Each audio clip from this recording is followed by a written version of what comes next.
Assalamualaikum warahmatullahi wabarakatuh. Topik yang malam ini agak menarik juga sebab kita jarang cerita dan selalunya kita mungkin tak perasan pun.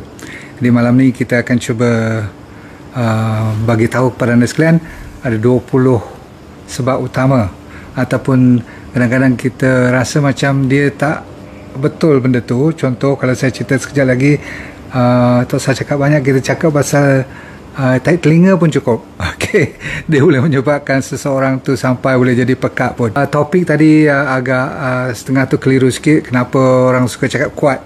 So dia ingatkan topiknya cuma untuk orang yang suka menjerit bila bercakap. Sebab ada sebahagian daripada family anda katanya keturunan yang cakap kuat-kuat semua.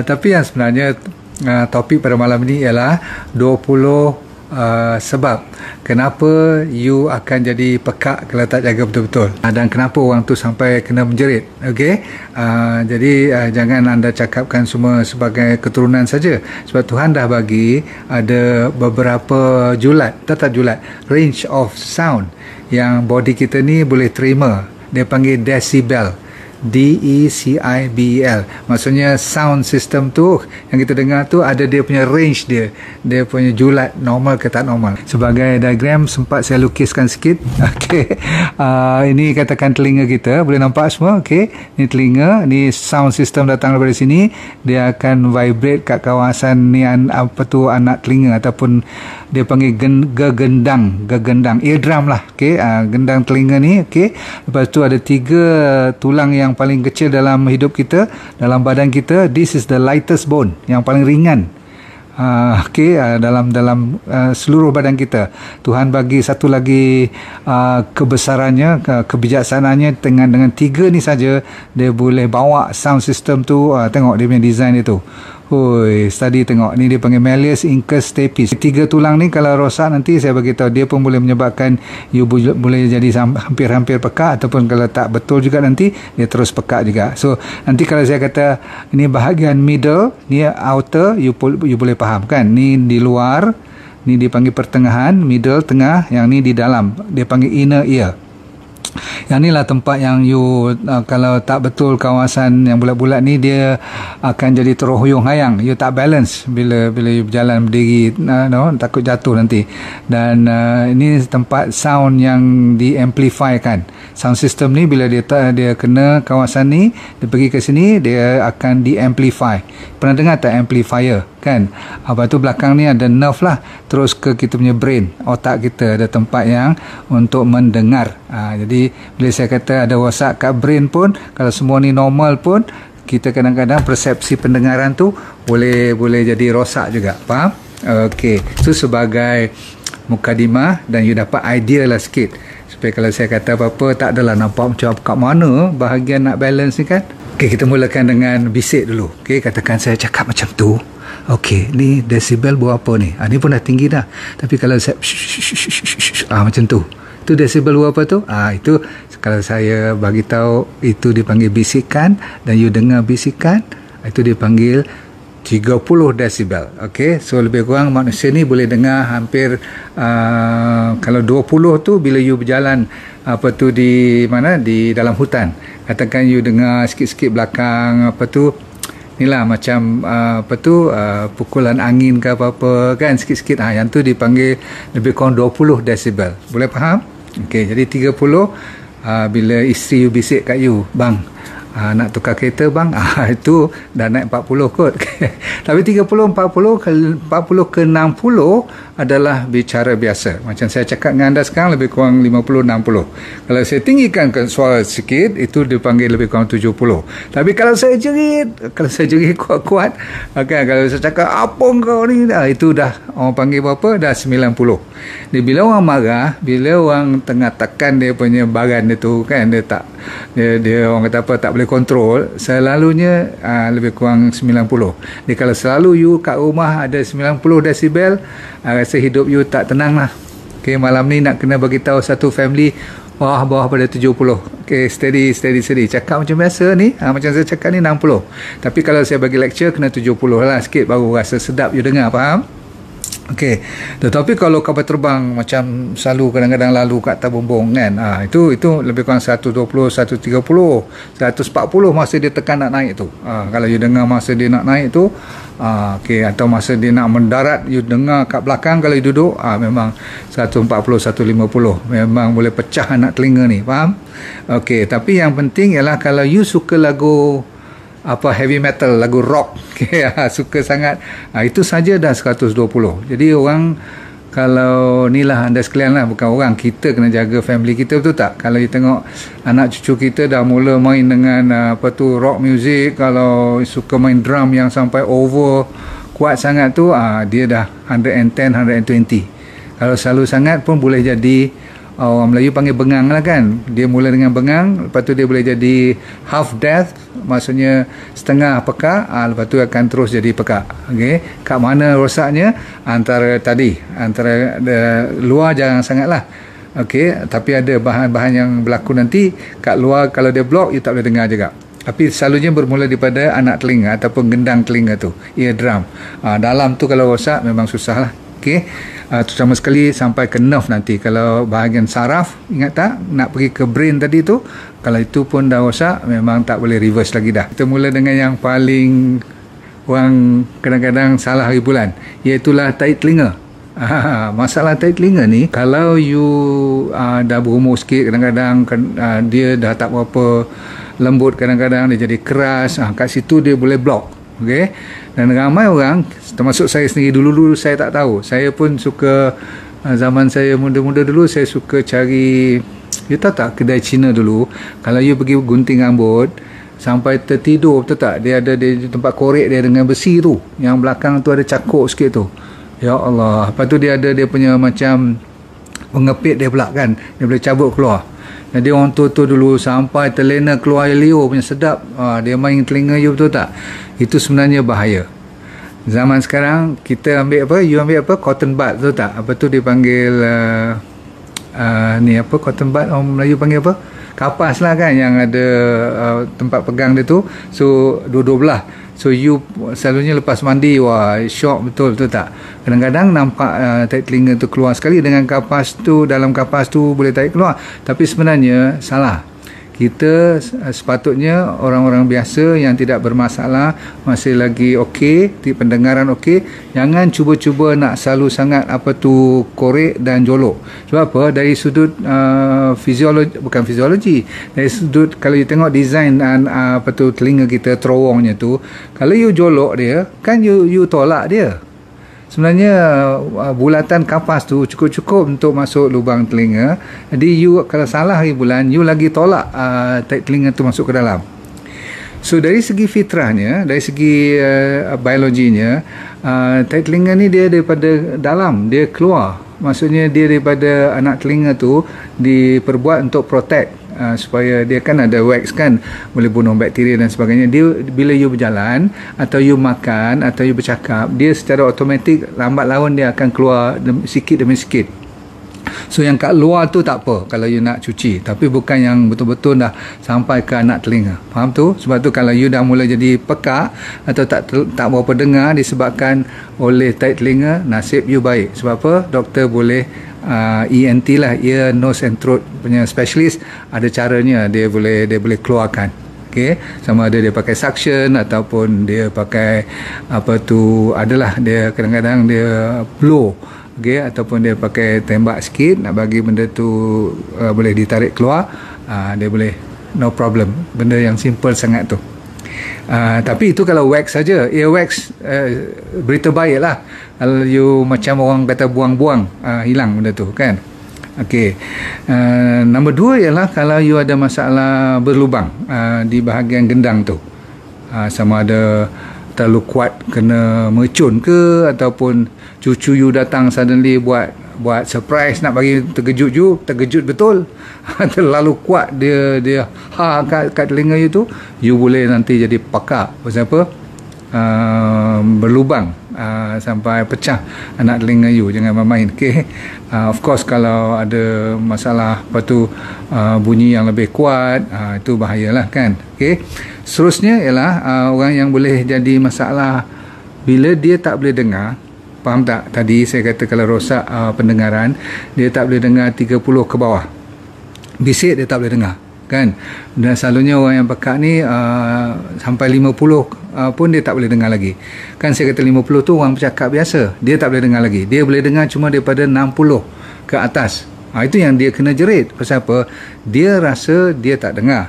So secara otomatis suaranya kena kuat, sebab dia sendiri tak dengar. Faham tak? Jadi macam mana saya boleh cerita macam ni? Sebab saya sendiri berpengalaman dulu masa saya kena kanser 2001 kan, saya cerita kat you, saya cakap kena menjerit. Dalam 3 bulan tu saya jerit, saya tak perasan orang yang tegur saya, Din, kenapa kau cakap kuat sekarang ni? Itu ceritanya. Saya pun tak tahu 2 bulan terakhir tu sebelum saya pergi buat biopsi semua tu, lagi kuat saya jerit. Sebab saya tak dengar. Isu saya ialah limfoma. Faham tak? Cancer of the lymph node. Kat mana pula dalam telinga ni ada lymph node semua? Rupanya tak. Tadi kalau you tengok tube ni, tube ni you tahu tak yang you nak turun kapal terbang, nak naik kapal terbang, kan dia rasa pressure tak betul tu, you blow ataupun you telan atau you minum, baru dia clear, dia balance balik antara inner ear dengan outer ear ni. Okey, nak balance balik. Tapi saya hari tu masa tahun 2001 tu block kat bawah ni. Bila dia pergi kat kawasan hidung saya kan, saya kan kat belakang hidung, dia punya bengkak tu, dia punya tumbuh tu. Jadi dia boleh block nak balance balik angin ataupun udara kat sini dengan kat luar tu. Okey, pun boleh menjadi cerita. Faham tu? So eustachian tube tu boleh menyebabkan kalau tak balance pun boleh jadi kena cakap kuat. Sebab apa? Dia dah tak dengar. Bawah pada 40 dah tak dengar. Jadi kita kena jerit kuat. Faham? Okey. So jadi kalau orang lain nanti kalau adik-beradik you jerit-jerit kuat, dulu dia cakap normal, cuba hantar pergi ENT. Kalau ada infection bakteria ke virus ke, jaga baik-baik. Okey. So infeksi ni bahaya juga. Okey. So jangkitan kuman ni memang boleh menyebabkan dia bengkak kat situ, boleh ada fluid kat situ. Kalau ada fluid ni apa? Cair pun boleh block sebarang penyampaian sound system kita. Seterusnya nombor 5, kalau ada foreign body. Foreign body tu tak semestinya earwax, bukan foreign body. Memang wax tu sebahagian daripada fitrah telinga kita punya proses kan. Tapi foreign body ni katakan main-main lah, kanak-kanak selalu masukkan kadang-kadang kacang lah, bahan-bahan mainan ke ataupun habuk ke apa, very dangerous. Okay, you pernah dengar tak mosquito, nyamuk? Kan kalau dia masuk dalam, bunyinya bukan main dahsyat sekali, mengganggu betul kan. Ada orang yang kalau dah ada infection, kadang-kadang dia boleh menyebabkan sampai ada berparut pun. Dia parutan ini boleh menyebabkan you ingat tak dalam middle ear tadi, yang pertengahan tu, tulang yang saya kata lightest bone tu tadi, dia pun boleh diganggu kalau dah berparut kat situ. Dan kadang-kadang ada sebahagian yang dah pernah luka, lepas tu dia baik balik, dia boleh jadi thickening, dia boleh menebal setengah-setengah kawasan, terutama sekali dalam tu sensitif sangat. Walau saja dia mikroskopik, kecil, dan dalam tu pula ada macam-macam dia punya, kalau you tengok kebesaran Allah kat koklia tadi, yang macam siput tu kan, ingat tak yang bulat tu? Dalam tu kalau you tengok ada bermilion-milion dia punya macam rambut tu. Dan kalau you tengok design di bawah mikroskop, punyalah cantik, Tuhan buat, Masya Allah, untuk mengamplify kan, untuk membesarkan suara yang kadang-kadang nak sampai ke otak lagi kan, dia tolong amplify. Cantik bila you dengar. Lagi kadang-kadang ada ketumbuhan kanser pun, ini kena jaga baik. Okay, selalunya kanser ni dia panggil acoustic neuroma. Walaupun benign tu maksudnya bukan malignant, kecil je, tapi kecil, tempat yang sensitif dah boleh dirasai. Ni pun boleh mengganggu nerve pula, bahagian saraf. Lagi kalau yang 3 tulang yang terhalus, teringan, yang paling ringan dalam body kita ni, yang saya tunjuk tengah-tengah tadi tu, kalau dia terpatah pun boleh tak sampai suara. Lagi satu, kalau dia terkeluar daripada dia punya aturan dia, kan cantik tadi, Tuhan dah buat elok dah, pun kalau dah herot petut pun dengar kita pun jadi distorted juga, jadi tak betul juga. Dan kadang-kadang kalau dia dah keras, terutama sekali kita bila dah berumur kan you perasan tak kalau atas pada 60 sound system dah mula lari, doktor ataupun ENT surgeon suruh pakai apa? Pakai hearing aid, pembantu pendengaran kan. Zaman sekarang ni tak payah pakai yang besar-besar kan, kecil halus tak nampak pun, dah moden dah. Okey, yang tu kena jaga elok. Okey, kalau cepat kita jumpa dan masih lagi peringkat awal, kadang-kadang sound system ni boleh di reverse balik, boleh dibetulkan balik. Ada satu lagi yang dipanggil toxic substance, benda-benda yang beracun. Mungkin dia masuk melalui telinga juga, ataupun pemakanan kita. Kalau terlalu banyak beracun pun kadang-kadang dia boleh ganggu juga. Kata orang kalau gigi kita kalau banyak mercury, ataupun body kita tu makan bahan-bahan yang banyak lead, aluminium, pun boleh orang panggil toxic substance yang mengganggu kawasan tersebut. Lagi satu, kalau kena tendang, kena bola, kena pukul, kena kena ditampar ke kat telinga. Saya kata apa tadi? Rambut tadi. Dia kalau dalam telinga yang inner ear tu, kalau bahagian pendengaran amplifier saya kata tadi kalau rosak, dia punya rambut tu macam vilai, dia punya cantiknya tu, kalau dia rosak, memang pendengaran tu terganggu. Okey, itu pun Tuhan jadikan dua level. Satu dia panggil outer rambut, dalam yang bawah lagi tu inner. Kalau yang luar rosak, you cuma tak boleh faham apa orang cakap, tapi you boleh dengar suara. Contoh, kalau saya kata bat or cat, you pun tak tahu I kata bat or cat, you dengar macam sama je.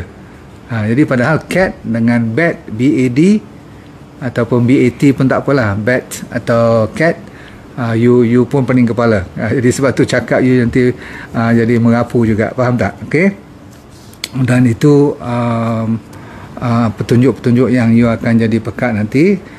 So kena jumpa doktor cepat. Okey, lagi satu, kalau you ada inflammation, body you ada masalah lain lagi lah, kadang-kadang penyakit luar daripada telinga, seperti kan autoimmune, penyakit-penyakit yang terpaksa you makan ubat banyak, lain pada antibiotik, kena ambil lagi kadang-kadang kemoterapi dan sebagainya, kena hati-hati. Walaupun saya tengok dalam kajian, kemoterapi tidaklah antara penyebab utama. Yang penyebab utama ialah kanser tu sendiri.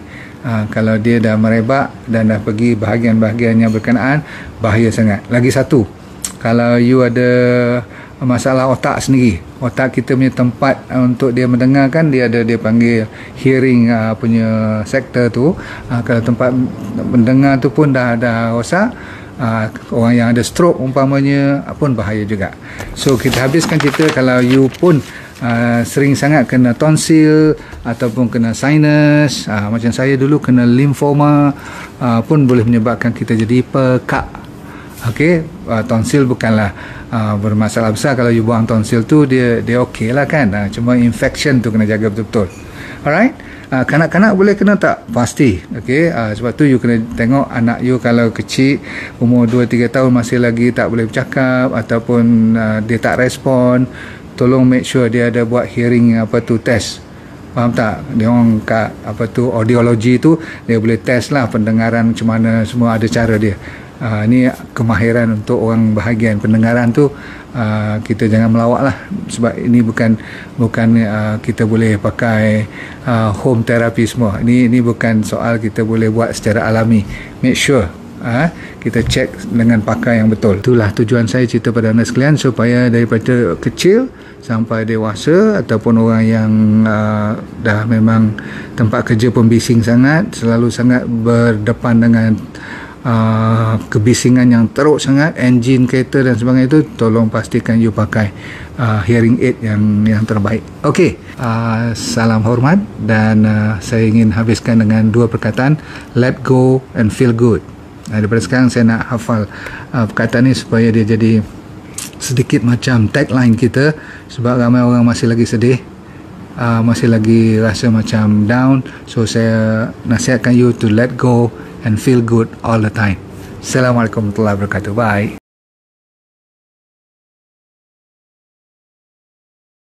Assalamualaikum warahmatullahi wabarakatuh. Nama saya Dr. Nurdin Darus. Dulu pernah bekerja di Majlis Sukan Negara, Jabatan Psikiatri di University Hospital, dan lepas tu saya buat corporate program. Tapi Tuhan bagi rezeki kat saya untuk kena kanser pada 2001. Bukanlah seronok tetapi pengalaman. Kali kedua saya kena relapse pada 2012. Di pengalaman tu saya nak share dengan anda, kalau anda bermasalah berpenyakit ataupun sama ada dari segi fizikal ke mental, tak jadi hal, asalkan you nak merubah hidup you. Dan bagi mereka yang belum sakit pun paling mustahak untuk mempertahankan, menghindar daripada kena sakit. Tapi insyaAllah dalam program yang dinamakan DND Well for Life 90 Day Challenge, maksudnya 90 hari pencabaran ni untuk meningkatkan kesejahteraan dan kesihatan hidup anda. Mau tak? Okey, apa yang dia akan dapat dalam program tu, nanti kita akan ajar teknik-teknik macam mana nak menyelesaikan masalah penyakit dulu secara alami. Kita fokus kepada penyakit yang serius dulu, kanser lah, diabetes, high blood pressure, kolesterol, jantung, untuk autoimun terutama sekali, arthritis, gout, masalah hormon dan sebagainya. Yang penting ialah kalau anda bermasalah emosi pun boleh kita tolong bantu. Yang penting sekali ialah teknik tu. Kita kena bagi kat you dalam masa 90 hari ni, seminggu demi seminggu, saya semacam coach you, iaitu teknik macam 7 day living, teknik 7 prinsip macam mana orang boleh sihat walafiat sepanjang hayat. Kita kena belajar. Orang Okinawa daripada Jepun, apa yang dimaksudkan dengan ikigai, saya akan ajar juga macam mana nak cari hala tujuan hidup. Ramai orang stres sangat sekarang ni, dan kita sediakan doktor-doktor juga untuk bersama bantu you supaya kita semua boleh sama membantu menjadi sihat walafiat, merubah daripada sekarang kepada benda-benda ataupun ilmu yang baru untuk menyihatkan body secara mental dan fizikal. Okey,